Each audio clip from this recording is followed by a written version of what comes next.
गर्मी के दिन थे, उमस हो रही थी।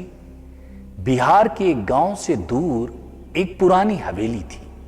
कभी कभी साधु संत उसमें आकर रुक जाया करते थे। हवेली पूरी तरह से पेड़ों से घिरी हुई थी। वृक्षों की सघन छाया ने उस स्थान को ठंडा कर रखा था।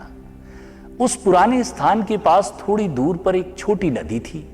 एक दिन पैदल यात्रा करते हुए भगवान बुद्ध अपने शिष्यों के साथ गैरिक वस्त्रों में आकर उस स्थान पर विश्राम के लिए रुक गए।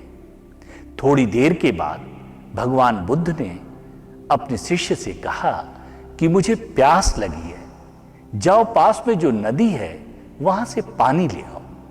शिष्य ने आनंद को भी अपने साथ ले लिया और उस नदी के पास पहुंच गए। नदी छोटी थी, बहाव भी कम था। अभी अभी थोड़ी देर पहले उस नदी से एक बैलगाड़ी निकल कर गई थी। नदी के बाहर उसके पहियों के निशान बने हुए थे। इससे पक्का था कि नदी अभी थोड़ी देर पहले ही बैलगाड़ी निकल कर गई है।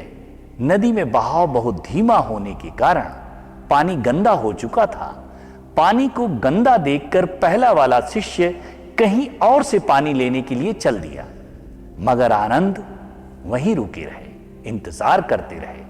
थोड़े समय में पानी का गंदापन नदी की तलहटी में जाकर बैठ गया और ऊपर पानी बिल्कुल साफ और स्वच्छ हो गया। आनंद ने अपने पात्र को भरा और भगवान की प्यास बुझाई। जो पहला शिष्य था वह खाली हाथ लौट आया था।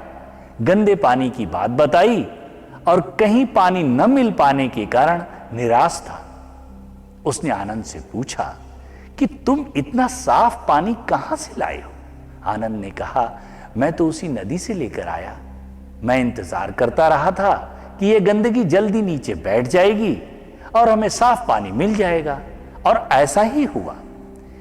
इस पर भगवान बुद्ध ने जो संदेश न दी वह हम सबके जीवन के लिए बहुत ही महत्वपूर्ण है, और इस कठिन समय में इसकी सार्थकता और भी है।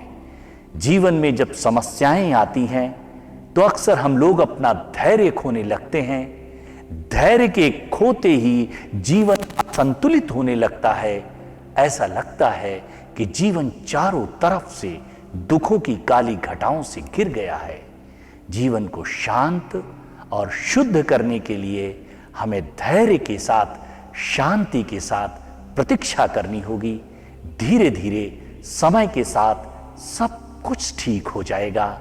हमारे जीवन में फिर से खुशियां होंगी, आनंद होगा, मस्ती होगी।